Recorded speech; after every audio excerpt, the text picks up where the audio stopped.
Hello and welcome to the A Quilting Life podcast. I'm Sherry McConnell from A Quilting Life, and my son Billy is usually on the other side of the room, is once again at the table with me. That is true. Yeah, I'm usually behind the camera, behind the scenes, and even in my brief appearance last week, it's very different. Yeah. It's very different being up here. Yeah, so he's here for the whole episode today. Yeah. We're actually taping this the same day that we taped our episode from a week ago. So yeah, I'm wearing the same thing too. Sometimes I go change, but I didn't go change today. So, well, today is episode 84, and it is airing on Memorial Day here in the United States. So this is a solemn day of remembrance for those of us in this country, and we wanted to mention that first and foremost. We have a listener question episode for you today. So, but first, I guess I will share a little bit about the quilts.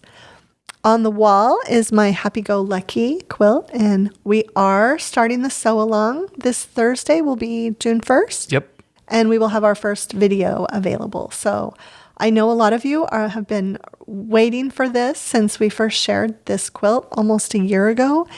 And I mentioned that I would do a sew along, and Kimberly Jolly, we actually shipped the quilt to her in Texas, and she used it on her live stream and let everybody know. So we're really excited to have a bunch of people sewing along with us. And it is made in our Simply Delightful fabrics, which are in stores now. And so I decided to put fresh flowers on the table since it is also made from that collection. And both of these quilts are fat quarter quilts. They're both really good sized. Happy Go Lucky finishes at almost 80 by 80, and Fresh Flowers is 75.5 inches by 75.5 inches. So we sometimes do a little segment at the beginning, what's new with Sherry and Chelsea. And one thing, and Billy reminded me of this, thank you. Our Favorite Things collection will be shipping in June. So if you're ready to start your Christmas in July sewing, you will have those fabrics in your hands very soon. Yeah, and I remember that because on Thursday, May 18th, is when a video I released of Chelsea's with her Juniper Berries quilt. And so I was just working on that, and she was mentioning the box kits and everything. So right. I was like, oh yeah, that must be coming out. Or she said, the fabric comes out in June of 2023. Yeah. So that was perfect timing for that video. So yes, you can, in fact, I checked when they were getting ready to post that, you can reserve a quilt kit still from Fat Quarter Shop for her Juniper Berries. And it's one of those Moda boxed quilt kits. And it's just a gorgeous, gorgeous quilt. So, and in other things, Sherry and Chelsea, we are sewing with something new that we can't share with you yet. So that's what's going on behind the scenes. And we actually did a fun photo shoot. Actually, it was the timing was wonderful because we did this beautiful photo shoot with the new fabrics. We had to wait for the new fabrics to get here for the photo shoot.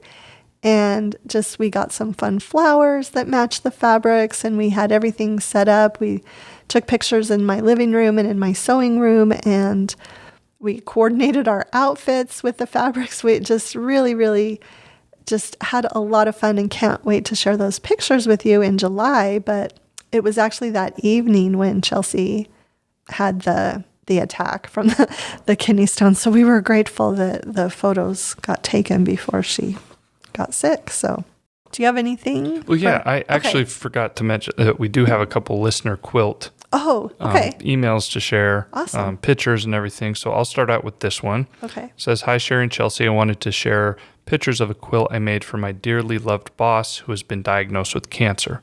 When I started the quilt, I didn't know who would be receiving it, so I made it with no particular person in mind. I made this lap-sized quilt with Sincerely Yours fabrics. I asked my coworkers and the upper management at the University Medical Center where I worked to sign it on the back. Honestly, she liked the quilt. She liked the quilt front with the beautiful fabrics, but it was all the personal messages on the back that made her cry. And the biggest compliment is that she is using it. As it turns out, these are her favorite colors too. So it was really fun to gift this to her. she then this is also a member from your Patreon group. Okay. And she said, if you want to share it here on the podcast, then that's fine as well. So Yeah. we definitely will, because this is from Deborah. So excellent job, Deborah. That's a really, really Yeah. great story. Yeah. I mean, even the fact that when she started it, she had no idea who it'd be for. Right. Ends up that, who it ends up going to was diagnosed with cancer, and it ends up being her favorite colors and everything all together. That's quite amazing. Yeah. I loved that. As soon as I got that email, and I think she sent that right after we had our Patreon meeting, our Zoom, and I just immediately forwarded it to Billy because I knew we would be sharing it here. Awesome. And then here's another one I'm going to share. And this is, okay, so I believe this would be from 2 episodes ago. Now everything's like mismatched together because this is the second episode we're doing today. But right. I believe I'm correct in saying it's from 2 weeks ago. This person wrote in, "Hi, Sherry. Today in your podcast, Billy asked how quilts were quilted before the modern long arm machines." And so that's when I was asking, it was the technology episode where I'm like, well, how were quilts made prior to electricity? How were they first made, and we sort of went back and forth. But she sent in some pictures. She said, I found this photo many, many years ago and just thought it was so ingenious. I don't know if this woman designed it or her thoughtful husband helped her with the design, but you will notice she is using a Singer treadle. Billy can share it on a future podcast. I'm sure other quilters would love to see it. I'm thinking it's probably 1880 to 1890. I can't tell if she is working on crazy patchwork or an all diamonds quilt. I just thought you, Billy, and Chelsea would enjoy seeing it. So those pictures, and you looked at it too, correct? Yeah. Before I sent it on. Yeah. Yeah. So those will be up to be able to see for everybody. She also sent another picture. At home, I sew on a 1958 Morse zigzag. It has a Good Housekeeping seal just under the stitch length change. That was left to me by my Aunt Dorothy, and I love it. The color is either pink or purple pink, depending on the light. We affectionately call it the Purple Monster because it is so darn heavy. For years, I dragged it to classes. Then one Christmas, received a small Janome gem gold from my youngest daughter. And this is from Debbie. So awesome. We'll put that picture up as well. Yeah, and those are fun. thank you for sending that picture. I enjoy and appreciate seeing things like that to sort of put a picture to what I'm thinking, how these quilts were made prior to modern times. Right. The historical perspective is so interesting. Yeah. Yeah. So those were great. Thank you for everyone who sends in an email. And I generally sometimes I just hit forward to Billy. Sometimes I try to reply first and let you know that I am forwarding it to him. But yeah, keep those coming. We really appreciate them.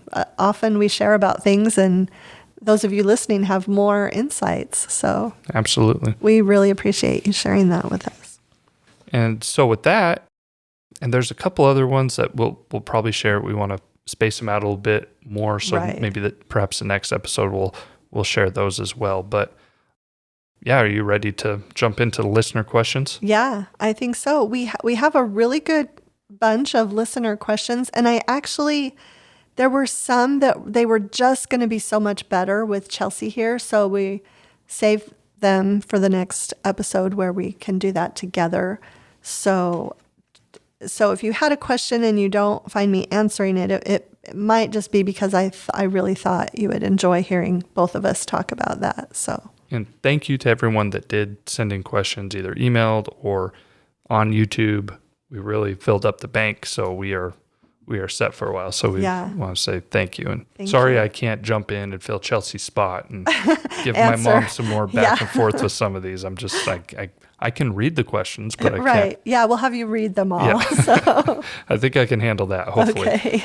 So, okay, well, you ready to go then? Yeah. All right, so for the first one, it says, how often do you find yourself making quilts that are not your pattern nor fabrics? So, yeah, I love that question because like most quilters, I love fabric and I love a lot of different fabrics, not just ours. There are so many talented and incredible designers out there.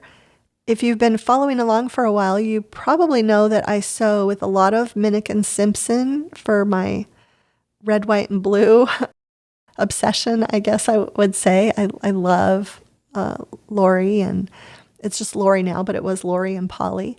I just love their fabrics, and I sew with them a lot. And a lot of times I will just use pattern that is not mine and sew it with their fabrics. Or sometimes I will, mix it up. Last week on the podcast, Chelsea had her quilt on the table that was her All-American quilt. And my friend Val, who does a lot of our quilting, made a version of Chelsea's quilt. She made it bigger. She made it for her king-size bed, and she used Minnick and Simpson fabric. And I think I'm going to have to copy that. It was absolutely stunning. Just gorgeous, gorgeous, gorgeous. So, but I also like, seasonal fabrics. I've loved Vanessa Gertzen's Christmas fabrics. Her collections, 2 collections, both came out before we got to do our own, but I still love hers. And I'm actually getting ready to do Fat Quarter Shop has a Halloween sew along that is starting soon. And I had an older Halloween collection in my closet that I had never used. And so I'm going to use that for that Halloween sew along. So I would say, while the majority of the time, if I'm not using my pattern, I try to use my fabric if it's somebody else's pattern or vice versa. There are times when it's fun. I change it up. And it seems like it's hard for you to get to that point where you can do that because of how frequently your fabric is coming out. Exactly. Right. It's time consuming to, I got a new fabric collection coming out. I need to make 4 or 5 new quilts, obviously in that fabric. And then, you have leftover fabric, so you might want to use that to make somebody else's pattern. So it's probably, I can't recall, at least recently, the last time you made a quilt without your fabric and not your pattern. Right. Yeah. So I will be, we're actually going to film some videos today too. You will be seeing that Halloween collection when we film my Works in Progress video. Okay. So Good deal. But no, you're right. With the addition of the Favorite Things Christmas collection into our lineup, it really filled up my year. But after July, I feel like I probably won't be sewing with fabrics that are ours until after the first of the year. So I'm going to have kind of There's going to be a little gap between fabric releases. Well, and it's not really a gap. It's just going to be how it normally was. Mm-hmm. So throwing one extra in last year was really, yeah. It kind of prevented me from sewing with other people's fabrics. But this time I'll have kind of my normal, usually we do 2 collections a year, one in July, one in March. And so this year I'll have my regular break that I will be doing that. Yeah. Makes sense. All right. So the next one is, I'd like to know how many layers of fabric you cut at a time. I know it would save me time to cut several layers at a time, but I find that my cutting isn't as accurate, or so it seems to me. How do you cut through many layers and still be accurate? Okay, so for that one, and I have fresh experience with this. I started cutting out a quilt last night Sorry, I felt like I'm not used to sitting in this chair, so I felt like I was short, so I was going to try to see if I could adjust this. One second. Okay. Oh, yeah, that looks better. As long as your knees don't hit well, actually, maybe I do need to go back down. Okay, I'm sorry, everyone. Maybe I'll end up cutting this, but I was like, I can't be. I felt like I was shorter than you. Right. I'm really not. Your chair was low. Maybe people thought like, wow, Billy's really short. Okay, anyway, all right, I got it back up. Continue. Okay. Yes, so I started cutting out quilt number 3 with the new fabric last night, and I stacked it up in layers of 4. I feel like for me, 4 layers is good, especially you need to have a sharp blade. And I feel like if you're losing accuracy with that stacked up, you might need to change your blade. I believe you can cut up more than 4, maybe even up to 8 with a really new blade. But I just feel like, again, 4 is what works for me. So that's what I did yesterday. I was actually cutting with fat eighths. And so I stacked 2 fat eighths at a time and they're folded. So I was cutting through 4 layers, and it really does save time. And that's my take on that. I feel like I don't lose any accuracy if I have a good blade and I'm at 4 layers. Okay. This one's could potentially be sort of a loaded question. I mean, and I guess it would also change from day to day, but the question is simply, what would be your typical daily schedule? Okay. Yeah. And this one is actually pretty easy for me to answer because I've done a lot of research on my typical daily schedule a few times a year. I do some time tracking, and I just write down in 15-minute increments what I'm doing, if I'm shipping, if I'm answering emails, if I'm going to the post office or eating lunch or preparing dinner. And it's really fascinating to see how those hours add up. I believe in sleep, so I usually get 8 to 9 hours of sleep a day, I feel like.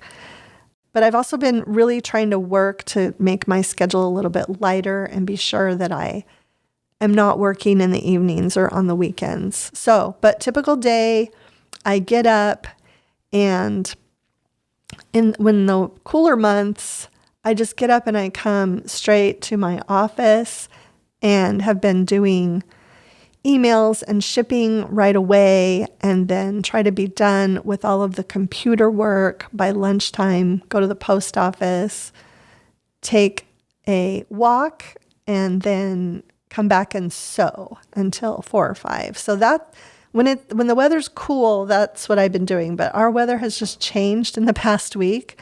So I need to start walking in the morning because it's too hot later in the day. Yeah, you can't do it in the afternoon now. Yeah. So my schedule is going to change, and I will be walking first and then coming back. And I feel like I work better on the computer in the morning. So I'll probably maybe even move shipping till the later afternoon. But it takes me about 15 hours a week to write blog posts. So that's usually, I don't know. Well, so about 3 hours a day if you were to spread that over 5 days. Yep, on the computer. Sometimes it's a little less, but yeah. So I try to make sure that I'm done by 4 or 5 p.m. And I've actually been, I guess I must be getting some things done quicker because I've been pretty much finishing up by 1 or 2 on Fridays and having just a half day. So that's good. That's been really nice. Good. Okay, so the next one, I know you have deadlines when making items for new fabric lines, but when you are able to sew in your, quote, free time, do you have several projects going on, or do you work on one item or project at a time? I seem to have several things going on at once and sometimes can't get to what I want to do. Yeah, I think that's a problem all quilters have. And there's always another sew along. There is another sew along just around the corner. And so there are always lots of projects to do.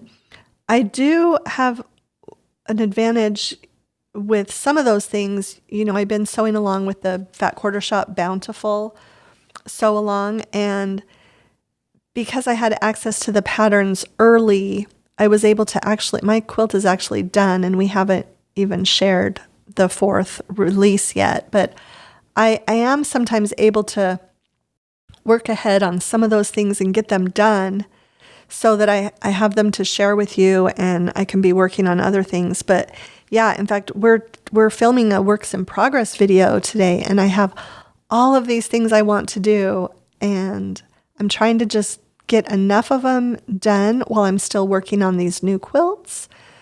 But yeah, as soon as I'm done with these quilts, I am going to have so many things to do, and it's going to be hard to know where to start. I really feel like it's important for me to just prioritize 2 or 3 of them, though, to work on a month. And then at the end of the month, kind of reevaluate. Do I want to set this one aside for a while and start working on this one? Or maybe it's something that I just want to finish it.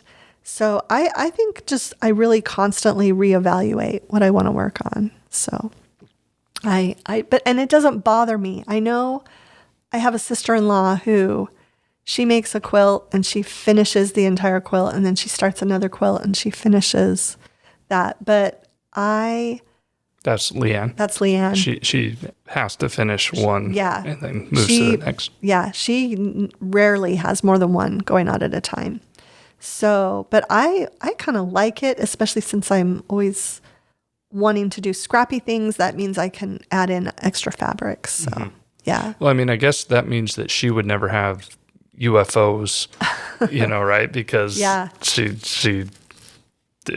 just does one at a time. Yeah. But it sounds like probably most quilters do start multiple things because that's such a big topic. Right. That I've discovered is that, how do you, complete your UFOs and all those type of things. It seems like it's a pretty popular topic to discuss. I think it's because we're all like kids in a candy store. We see so many things we want to make, and it does help to have a bucket list. I have a list in my Quilting Life planner of all these things that I want to start, and sometimes it's just good to have them on the list and they stay there for a while. But yeah, I feel like Leanne though does a lot of handwork and applique. So she does long term with those. So she might start and make something that doesn't involve applique while she's doing that. But yeah, I've never known her to have more than two things at one time, an applique project and a non-applique. Interesting. Yeah. Well, how's your voice holding up, Mom? I know I'm not. I don't have enough feedback to. This is. There's no replacing Chelsea. Yeah. I think we can all figure that out after this episode. There's really no replacing Chelsea. Yeah. So. No, and I've got water in here because I am terrified of going through what she's going. I'm drinking my 64 ounces of water a day. Oh, because of the kidney stones. Yes. Yeah. Okay, so the next one here is how do you control the different design or project ideas you have at the same time? Like you say, you have ideas for new quilts, for your new lines of fabric. Do you write them down, draw them out, or have a book for ideas as they pop into your head? Yeah, almost all of the above. So I do have in my phone a list when we have a collection coming out. So for example, favorite things. I started a list in my phone, just in Apple Notes, ideas for favorite things quilts. And then whenever something would hit me, I would write it down in my notes. And then I did the same thing for Bountiful Blooms, and I did the same thing for the collection that we're sewing with now. And so that's really helpful. I also have this little notebook, I don't know how you say it, Luke Turn. I've shared it before. It's my little blue book that people ask about. It looks like a moleskin. It looks like a moleskin, but it's made in Germany, and I just get them on Amazon. Yeah. My first one's almost full, but I do it has the dot, and so I can use it kind of like graph paper. So I do have things drawn in there too. So I use that as well, and then once I start designing things in EQ, I usually have a folder. So Bountiful Blooms quilt design ideas, and I'll do that work digitally and put it in that folder. And then usually I design more quilts than I come out with patterns for, and that gives me, sometimes I just push it to the next fabric line if it's going to work, and sometimes I just save it for, we used to do all those Martingale compilation books. I'm so sad about not being able to do those because that's where I would use some of those designs too. But yeah, I keep it in my phone and on my computer and in my paper notebook. You probably have your own little process to where, because ideas can leave you. Yeah. And I would imagine also with making actual quilt patterns without like a little bit of a sketch, you might lose that idea too. So right. I'm sure you have your own system for doing that. Yeah. And sometimes I take photographs too. I think we talked about this. It's a recent episode when we were redoing some tile and I had to go to several different tile stores. I took lots of pictures of tiles. So I have photographs, or if I see an antique quilt, I'll take a picture. Awesome. Yeah. Okay. So the next one, it asks, is it worth to have a higher end iron for quilting? So this was a great question. And we actually talked about this in my Patreon group recently. Oh, okay, that's where this one came from. Yeah. Did you think I was like, wait, didn't we just talk about this? Yeah. But it was Patreon. So it was Patreon. It was not it was not in the podcast. But I wanted to share it here because I asked the question in the group and everyone shared their irons in just a little chat that we had. And I learned a lot. I love my high-end iron. I use a mixture of, and we can put a link to it in the description, but I have only used a mixture of 50% distilled water and 50% tap water since the day I got it.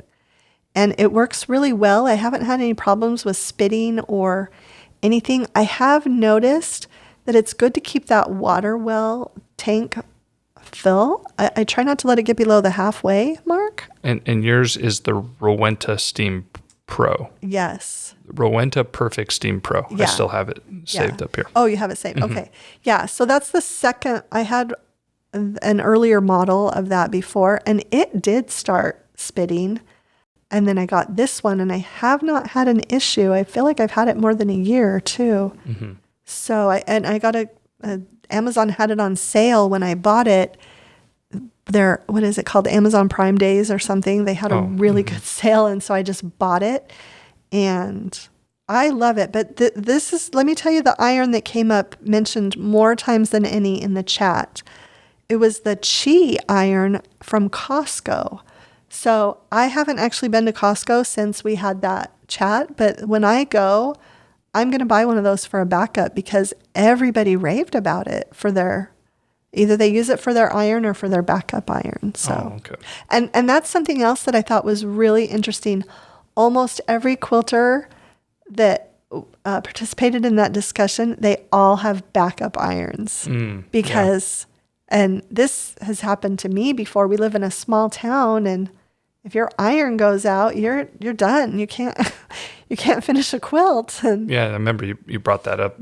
Brought that up to them that it happened to you once. It happened to me, and my husband was at work, and he worked 24-hour shifts, and I had to say, when you get off in the morning, you have to stop at Target or get me an iron. I'm going crazy. So I do like it. The reviews were mixed. From our discussion on the Oliso, a lot of people mentioned they don't put the water in it and they last a lot longer. But then other people said, I use the steam and I love it. Yeah, I remember. I couldn't remember which one. You were there for that. I remember, some people said, it didn't work. And then some others were like, it works fine for me. So, different personal preference. And maybe it does depend on the hardness of your water. That's true too. So in different parts of the country or world. Yeah. And the Rowenta Steam Pro, since I have it up here, it runs anywhere. It looks like the lowest price I see is about $250, and then some places are over $300, like $330. So it's in that price range. Yeah. Probably, obviously, you're going to look for the cheapest place to go. But so I do see some for like $249. Yeah, so. I feel like I got a crazy good deal, like $179 or something on it. Wow. And so it wasn't last fall, it was the fall before that. So like fall of 2021. Maybe that could be a Black Friday wish list thing to write down, remember. Okay. All right. So the next one is, do you have a favorite thing to do that is not quilting or reading? What hobbies do you enjoy, if any? I mean, we sort of talked about this a couple episodes ago about hobbies that you do, but I don't know but you guys did both mention reading. So this says not quilting or reading. So maybe try to come up with another hobby. Yeah. No, I feel like gardening, I'm not very good at it, but I love, I have a few planters outside that I have to hand water. And I'm really grateful. There were 4 of them that we had when we had some work done on our yard. I had them put little bubblers in so they don't have to water those, which has been great. But I have some that I have to water. And even when it gets hot, I love just going out there and just having to water those plants, and just forces me to get outside, whether it's hot or cold. And I wish I could, spend more time. We actually have a neighbor who came over a few weeks ago, and she gave me some ideas, and I still haven't gotten to the nursery, but I thought there were 10 things that had died over the winter, but there was only 5. So I need to get to the nursery and get those replaced. And so I really do like gardening, even though I'm not very good at it. And then I like organizing and time management. And I really think that's a hobby. I really do. So you can spend a lot of time on it. I participated in this time management mastermind, which I've really loved. I thought I kept up on it, but I have learned so much and really appreciated that. So yeah, gardening, organizing. So. Okay. I think I'll jump now to one that I had here on my computer for you. Okay. And there's a couple here, but I think one we should definitely wait for Chelsea to come back. Okay. Because I think it would be good to get 2 different perspectives on it. Okay. So, there are actually 2 questions. They're both from Donna. So I'll ask you one of Donna's questions, and we'll save her other one for another one. Maybe we'll just do it next episode, even though it's not technically just do it at question. The beginning. Yeah, because I think it was a good question. Okay. Yeah.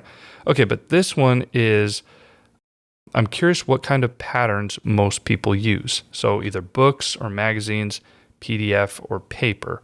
She said, I'm curious what Sherry and Chelsea are drawn to. I'm also curious what other readers do. So she brings up, obviously books and magazines, you get many patterns. You get a lot of patterns in a book. PDFs, they're easy to store, but hard to recall in my own brain. And that makes sense. I mean, if it's stored on your computer, right, and you don't, you're going and trying to get new ideas, you're more likely to go grab something you can get your hands on rather than maybe scroll through a file saved on your computer somewhere. Yeah.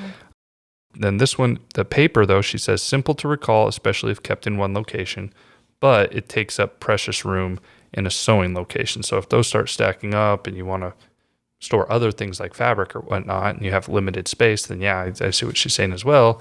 That's where the PDF would be better for that. But then again, it's harder to go through them. Yeah.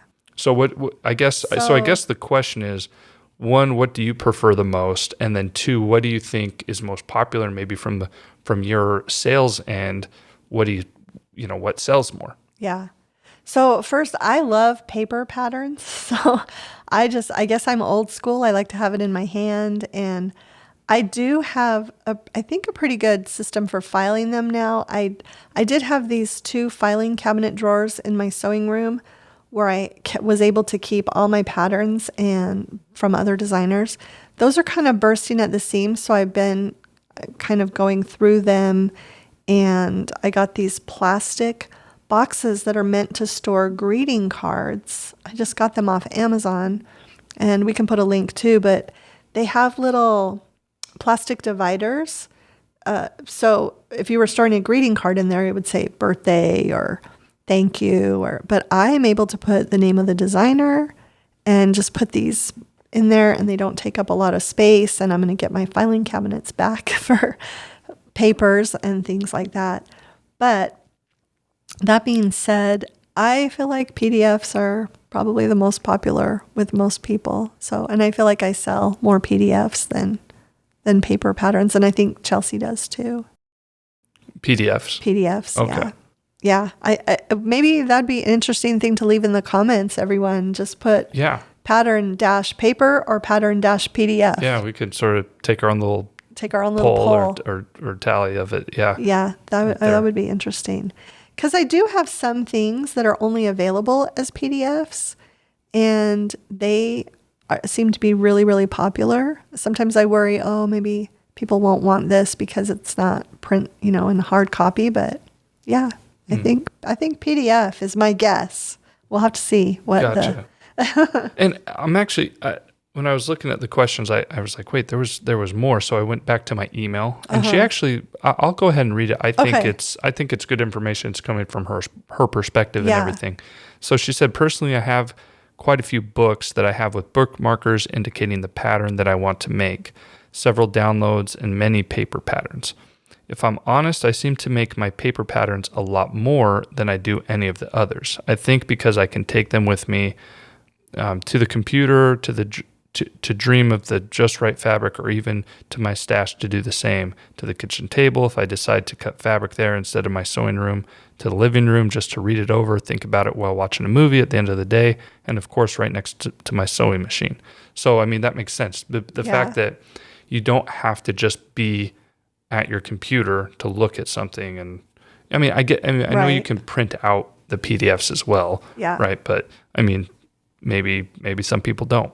Yeah. And then she does. Oh, go ahead if you had something to say. When she said that, it just reminded me when I was teaching at the Beats Shitties Guild earlier this year.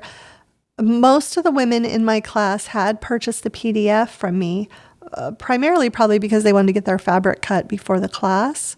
But it was really interesting. A lot of them had some great systems. They had them printed and put in plastic page protectors, and they had different notebooks.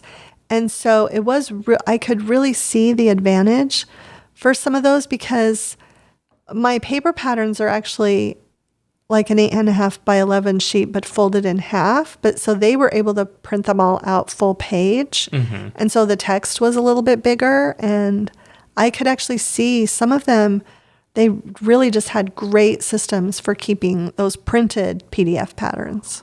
Oh, okay. Well, that's funny you say that, because that really leads into the next thing that she wrote. She said, technology-wise, I don't use my phone to house anything downloaded, nor do I look at it for small things. It's just too small for me to see without constantly fiddling with it. She says she has a desktop with her PDFs, but to print out everything would be a huge undertaking. So she says, PDFs for her are more or less a back and forth kind of thing, or she might take parts of it out with her, like the cutting instructions, for example. So, this again, thank you, Donna, for all this information. I mean, that's one perspective, that she obviously likes having the paper patterns more accessible. Maybe some people do use PDFs on phone, but for some people that it may just be too small print to see or difficult to use. I mean, perhaps maybe if you had like a tablet or an iPad or something, right, then those would be easier, and you could set that up. You could sort of take that wherever you go as well, right? Just like a paper pattern. But if you don't have one, then a phone might be too small, right? So anyway, I think she brings up some good points for all of them, and it'll be interesting to see what other people have to say. Right. Yeah, and I love the thing. One comment that she made seems to be, she mentioned how she doesn't put them on her phone. When I get emails in my Etsy shop and someone is having trouble downloading a PDF, 9 times out of 10, it's because they're using their phone, and they just seem to download better. Maybe it's because of the file size of a PDF. They just seem to be better on a computer or a tablet than they do on a phone. Because a lot of times, before I've even had a chance to message back, someone will message me back and say, oh, I got it. I went to my computer and it downloaded just fine. It wasn't working on my phone. So a lot of different files are not compatible with all types of phones. Right. And it just depends how it's all formatted. So it gets really technologically. Yeah. And I don't gives get you a headache. That, but yes. Awesome. Okay. Well, the last one, and I'm guessing maybe you prepared for this since you saw it. Yeah. But because I couldn't answer it off the top of my head. I'd have to take some time and go through my bookshelf and everything and look at it. But what are your top 3 all-time favorite books you've ever read? Yeah, that was hard. So, and I sort of cheated because I couldn't. So I did 2 categories. I did fiction and nonfiction. Okay. Is Fair that enough. okay? I guess so. Top 3 in each. Okay, so nonfiction, I'm going to say Big Magic. Okay. And we talked about that recently on the podcast. And that was just a book that I read this year. And who is it by? Maybe you could tell. So it's by Elizabeth Gilbert, the author of Eat, Pray, Love. Gotcha. Okay, so I'm going to say Big Magic. I'm going to say Effortless by Greg McKeown. And I'm going to say, oh, wow. Yep. You got to only do 3. Okay, 3. So the third one, nonfiction, I'm going to say Psychology of Money. And this is why. My younger son gave it to me. It's written by an economic professor type guru, economic. financial guy. Financial. Well, I think he is an economist. So, Well, I mean, it's all the same. but it really isn't about finance. It really is about the psychology of money. And I think I enjoyed it so much. And I've seen it referred to. And I've seen it appear on lists of 10 books you must read I think the reason I liked it so much was because economics was the class that was the hardest for me in college. And I feel like this book made me feel a lot better about economics and about all sorts of things. And I just thought it was a really, really good book. So, okay. So I had a time management book, a creativity book, and a kind finance, economy. Yeah. Yeah. So, okay. So as far as nonfiction, I'm going to say Pride and Prejudice. You all know that. And That's I do. A shame. I have a degree in English, and I also did graduate studies in English. And so, and I did really concentrate. My favorite professor and the professor that I took the most classes from, I think I took 3 or 4 classes from her. She really was an expert on Willa Cather, who's an American writer. And so I love anything that Willa Cather writes or wrote, I should say. She's not alive. But I think it was because of that professor. She had done her dissertation and things on that author. So we read a lot of her. So anything, but I'm just going to say Willa Cather. And then I said Pride and Prejudice. And then this is really, really tough. Because I read, the majority of things that I read were all written in between 1900 and 1950. We're going to say Hemingway, James, Fitzgerald. I really focused on American lit in the early part of the 20th century. So, okay. So I said Pride and Prejudice. Yep. I said anything by Willa Cather. I'm just going to say. It's okay. It can change next year. Okay. I really love The Great Gatsby. Okay. I really do. So I think Fitzgerald. My husband hates the ending, but he thinks that he sold it short. But I can read that book multiple times and get different things out of it. So okay, that's it. Well, you eventually got there. You eventually got to it. It's hard when you have, but I need to go back and start reading some classics that I haven't read before, and maybe some of my favorites over again, and maybe that will change. So that's actually a goal, to read a couple of classics every year. This year. Yeah. Well, maybe we could save that question for Chelsea too. Maybe she'd want to answer that one too sometime. And I guess I could look too and think of what I've never really thought about, my top 3 books, because that is a tough question, because there are, fiction and nonfiction are 2 completely different things, obviously. So I think it's fair that you could divide it up into those 3. I mean, and if people might ask you for a book recommendation, well, it's like, well, do you just want to read for pleasure? Do you want to read for like knowledge? Do you want, what are you looking for? So it is pretty hard, but I guess you probably could. I probably could narrow it down to top 3. Yeah. If I thought about it. So. Yeah, I mean, I love Dickens too. I love Henry James. I love. Yeah, those 2. A lot of classics. Classic authors. That's what I studied. So good deal.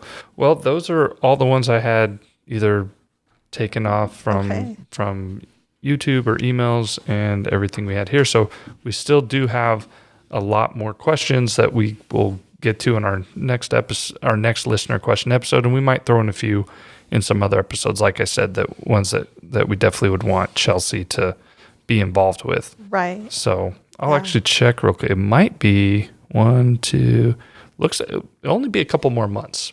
July, there will be 5 Mondays. Oh, so that's quick, actually. Yep, July 31st. So we won't have to wait too long, and we can answer some of these other ones. So I think that was good. Yeah. So, well, thank you, because hopefully everyone. We'll see. We'll see. Maybe this will have a lot less views than normal, because they're like, wait, where's Chelsea? Where's Chelsea? This isn't doing it for me. Yeah. I'll try again next week or next time, but hopefully Hopefully I could hold down the fort okay down Yeah, here. It's I think- very, very different being Yeah. over here for me. I think you did well. You know a lot about quilting because you're always listening to all the, 80 plus podcasts and the hundreds of videos. So Yeah. I think you're an informed guest. So Yeah. guest I could at least sort of co-host here a little bit. Yes, definitely. And so our next episode won't be until Monday, June 10th. 10th. Yes. Okay. Oh, no, wait. That's July. Sorry. Pardon me. 12th. June 12th. Yes. Okay. Yeah. So And Chelsea will be back. Chelsea will be here. She'll be back. So really appreciate everyone. And yeah, send your well wishes to Chelsea in the comments and we'll have her read those. So Yeah. thanks so much for stopping by.